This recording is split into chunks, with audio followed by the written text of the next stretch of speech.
Горизонты раскрывают новых дней золотой рассвет. В косы мира заплетают люди правнукам привет.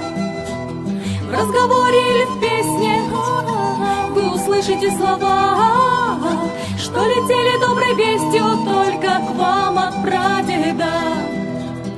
Пробивается росток, льется песня в честь